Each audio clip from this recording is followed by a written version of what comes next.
مساء الخير عليكم جميعا. أنا طبعا ما بلغتش إن أنا حطلع لايف على الانستغرام، ولكن بتشجيع عدد كبير من الأصدقاء والزملاء شجعوني على أني أطلع لايف وأحكي معكم مباشرة. العائدون إلى دراما رمضان برسهم، الفنانة الكبيرة سالي حمادة. السنة هذه معاكم عمد رمضان صح؟ طريق إجباري. طريق إجباري. قد يتغير الاسم. قد تتغير ممكن الاسم. تتغير الاسم، ممكن نعمل شوية تعديلات. بس إن شاء الله بنكون معاكم في رمضان 2025. ذلك المزيد والمزيد من الأرق وتبقي نجمة اليمن الأولى إن شاء الله. بس مع الأولاد أكيد نجيب من الأرق. الله. زي كده. بعد ما حسيتهم كده بيجي سندوتش فستق عشان أنا الله. كيف وقتي تقديمين هذا الفعالية؟ لا كناري يعني ما كنتش عارفة إنكم يعني متزوجين. الفنان الكبير فهد القرني. السلام عليكم. وعليكم السلام. ما شاء الله. فين الدكتورة دي؟ ايوه مشوتر ده دكتور أهلا وسهلا. جديدة ايه؟ ما شاء الله عليها، ما شاء الله. اهلا وسهلا دكتورة، ما شاء الله. الطب عندنا كذا ينور ما شاء الله. اكيد اهل القرية كلهم يعني كذا شمرضوا ما دام الطب كذا جديد. ما شاء الله عليكم ما شاء الله. اهلا وسهلا نورتي. ما فهمت عليك، شو عم تحكي عمو؟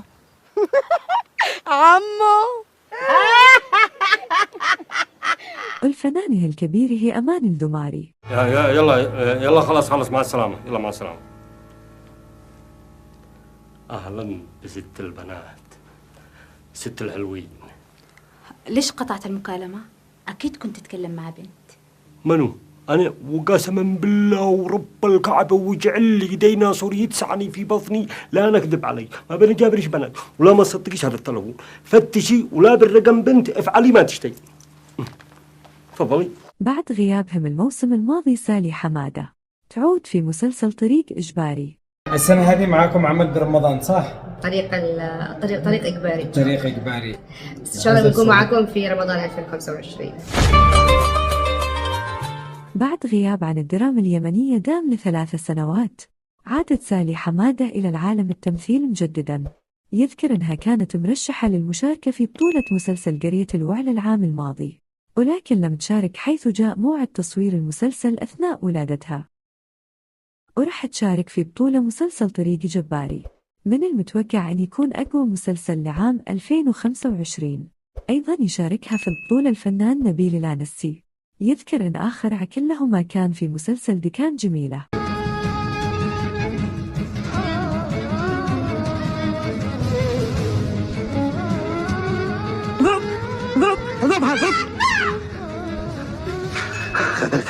يشاركهم مجموعة من الممثلين والممثلات اليمنيات.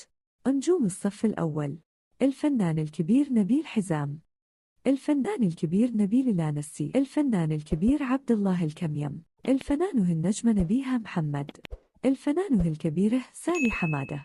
هذا السلام عن عمل. أنا دائما أتخوف من أي عمل، وأنتم تعرفوا حقيقة ذلك. دائما أتخوف من أي عمل نصرح به، أو دائما أتخوف بشكل كبير، إلا هذه السنة وأراهن على ذلك. هذه السنة وفقنا بكاتب، أو بالأصح كاتبة من الطراز الأول، تدرس هنا في مصر، تدرس سيناريست وكتابة وتأليف من هذا الكلام. كاتبة يمنية عملاقة، وهذا أول عمل لها. أنا خايف أصرح بأشياء ممنوع أن يتحدث بها. المهم، كاتبة مخضرمة، ودائما كنت أصيح في مواقع التواصل إنه سبب فشلنا في الدراما وعدم وجود كتاب مخضرمين، عدم وجود كتاب محترفين يكتبوا صح. يا أستاذ نبيل، كيف يكون مسلسل؟ أسأل الله عز وجل أن يكون. طبعا سأفضح معلومة صغيرة. أجمل ما عجبني في مسلسل هذه السنة أن فيه رسالة سيجمع عليها اليمنيين كلهم. فيه رسالة قوية وفي خط محترم سيجمع عليها 80% من اليمنيين بقوتها وحلاوة حقيقتها. الكاتبة ذكية طرحت، وضعت مسارات عدة فيها رسائل تعالج قضية لفئة من الناس ينظر إليهم بشزر، وينظر إليهم بدونية، وينظر إليهم باحتقار. وهذا المسار، أنا أتحدث عن مسار واحد، وهذا مسار نتمنى أن يعالج هذه القضية، وهي قضية أتى بها المصطفى صلى الله عليه وسلم، قضية وخلق أيضا جاء به النبي صلى الله عليه وسلم وأمر به ونهى عنه أيضا. فأنا عجبتني الفكرة وعجبتني المسارات التي وضعتها الكاتبة في هذا العمل. فرحت نعم قلبي أن هناك رسالة سنقدمها بحق وحقيقة، وعمل يرفع الراس ويحبها اليمنيين كلهم، مش مهزلة وفانتازيا ونجلس نتفنتز ونخنبز، ولا احنا دارين ما بنفعل، بناكل زلط حرام. هل هناك مسلسل جديد وما اسمه ياسمين؟ نعم معنا مسلسل هذه السنه. سبق وتحدثت عنه في بدايه البث.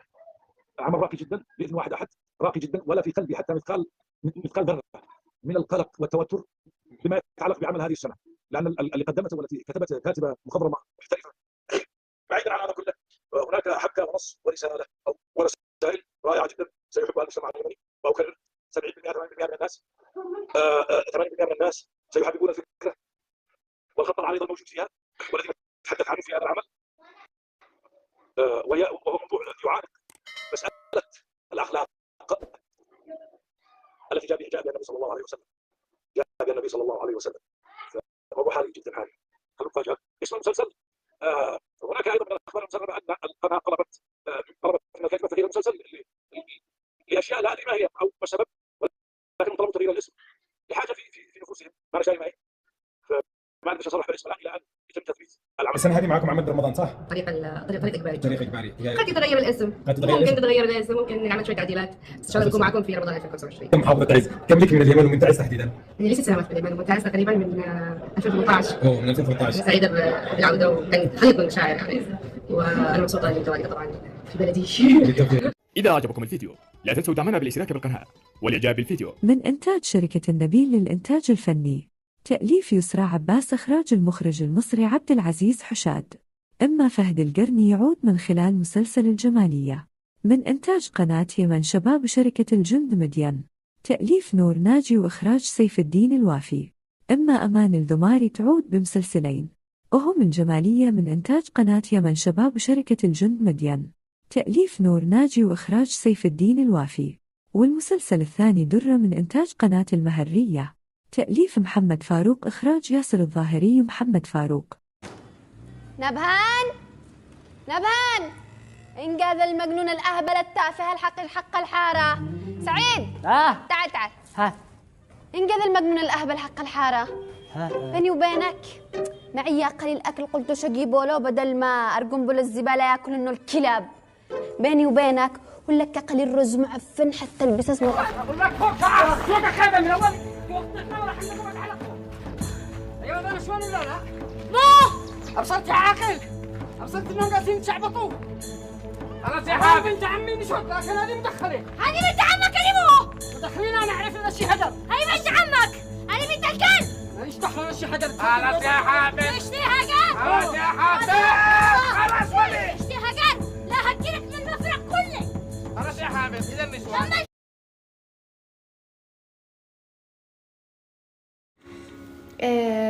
في صفحة. هلا مساء الخير، أنا عارفة إن أنا ما بلغتكمش إن أنا طالعة لايف، وأنا كمان أحبكم. يا ناس إيش الرسائل الحلوة هذه. طيب شوفوا، يعني عشان بس نكون متفقين، أنا ما كنتش ناوي يعني أطلع بصراحة لايف، وبصراحة يعني أنا حبيت أطلع عشان أبلغكم على بعض الصفحات المنتحلة. أنا شوية وحنزل لكم رابط بصفحة تدعي أنه أنا كانت طلب صداقات لأصدقاء لي ومقربين ومن أهلي، تتكلم باسمي، وكانت بتقوم بحملات تبرعات لأمراض باسمي، وهذا طبعا بحد ذاته يسمى نصب واحتيال. أرجو منكم أنكم تقوموا بالتبليغ على هذه الصفحة، لأنها مش صفحتي. أنا صار لي كم فترة بنزل الصفحات الرسمية والأساسية والحقيقية لي. طبعا أنا كنت منزلة من كم فترة الRQ الكود اللي فيه الصفحات تبعي هذه.